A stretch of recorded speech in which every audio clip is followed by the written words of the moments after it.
Lend thine ear to my words, for what I shall weave is not mere tale, but a fragment of my eternal existence, as seen through the eyes of shadow and felt by the chill of our time unyielding. Long have I roamed the domains of man, a spectre unseen, save for those cursed or fortunate enough to peer into the abyss of my being. In the days of my ascension to this great immortality, the world was cloaked in darkness, not as is now, with artifice and false light. The moon held dominion over the abyss. The moon held dominion over the night. Her argent beams, a cruel jest to one such as I. Yet it was in such nights that I thrived, a creature of necessity and hunger, bound not by mortal law, but by the immutable decrees of thirst.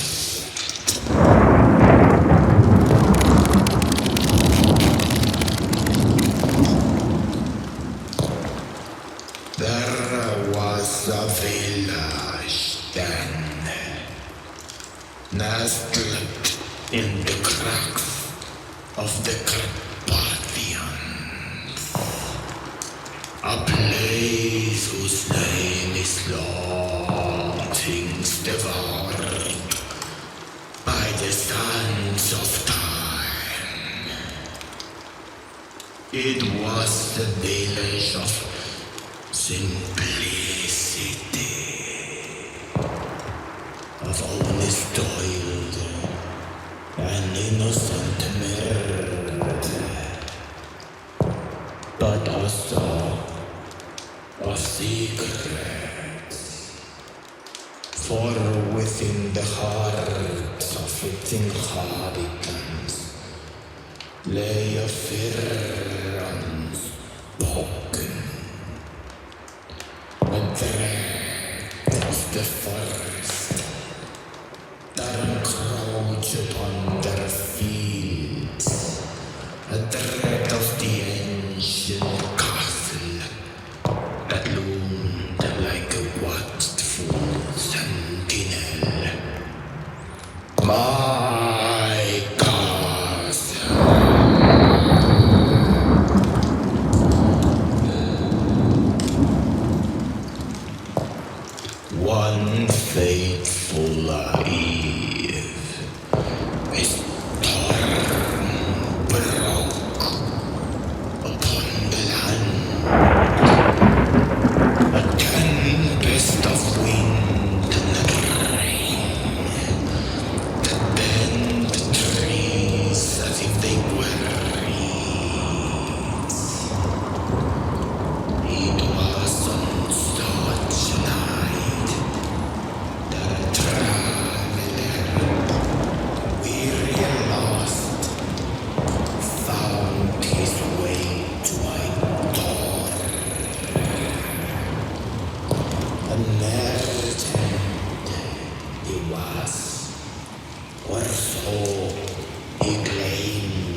civility. For such is my curse, to play the host in this mockery of existence. He was young, his vitality a flame that shone bright, and as he warmed himself by the hearth, his pulse sang to me a siren song.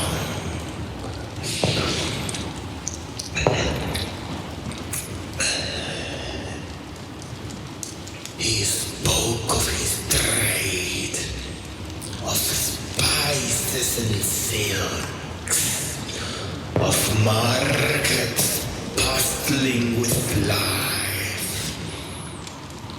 all things that lay far beyond my reach. And as he spoke, I saw in his eyes the flicker of unease.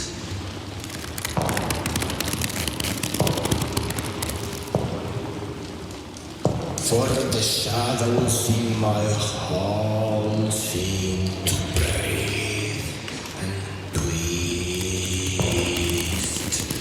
alive with the malice that dwells in forgotten corners.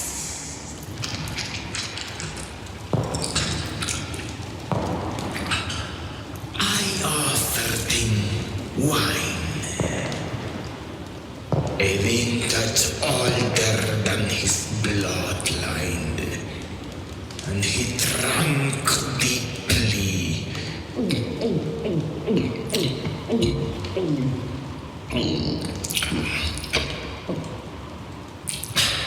His courage bolstered by its warmth. That courage is but a thin veil over the truth. And as the night deepened, he could not ignore the unnatural chill that pervaded my home, nor the whispers that seemed to come from nowhere and everywhere.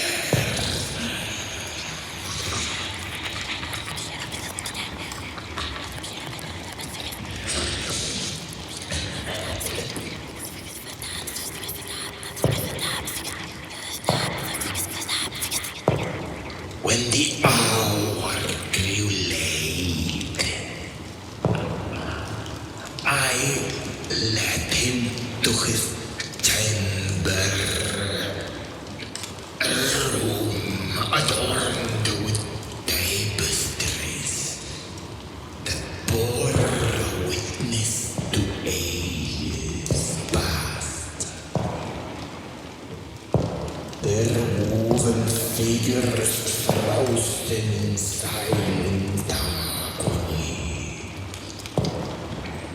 I bid him rest, but rest was not to be his companion.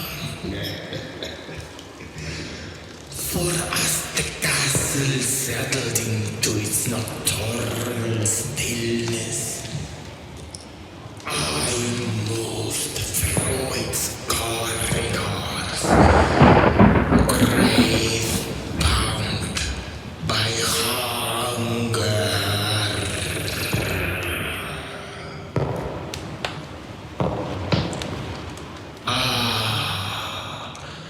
How shall I describe what followed? It is not an act of malice, through mortals would see it as such. It is the fulfillment of a need, as primal and unrelenting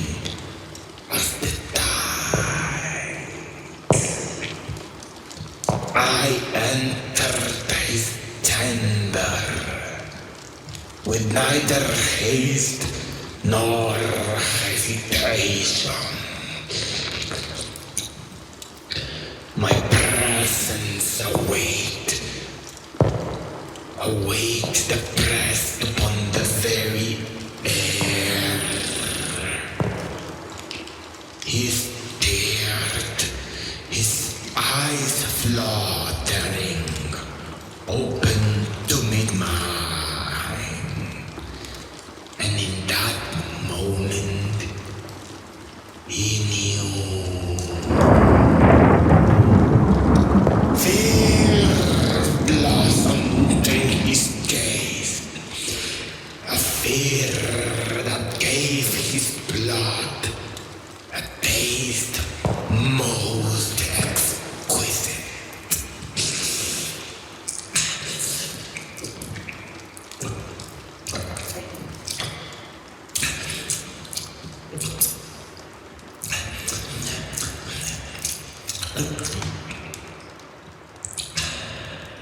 I turned, and as his life ebbed into me, I felt the brave ecstasy of wine, a cruel reminder of what I once was.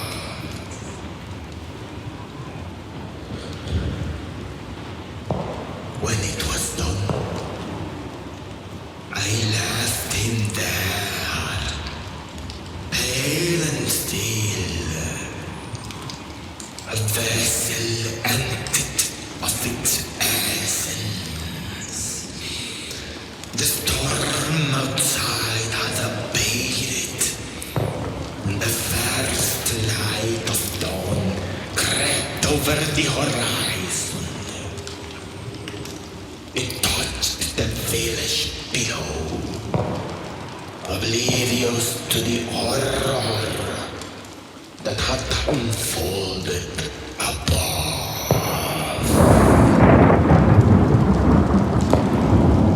Would you pity him, this merchant whose life I claimed? Or do you pity me, bound to an eternity of nights such as this? Perhaps you pity neither, for pity is a luxury of the living. I, Count Orlok, have no such indulgence. My tale is but one of many, each a thread in the tapestry of my accursed existence. And so I remain a shadow upon the earth, forever hungering, forever haunting. Now, dear listener, return to your life of light and warmth, and pray that you do not cross the threshold of one such as I. For though my words are but echoes, my thirst is ever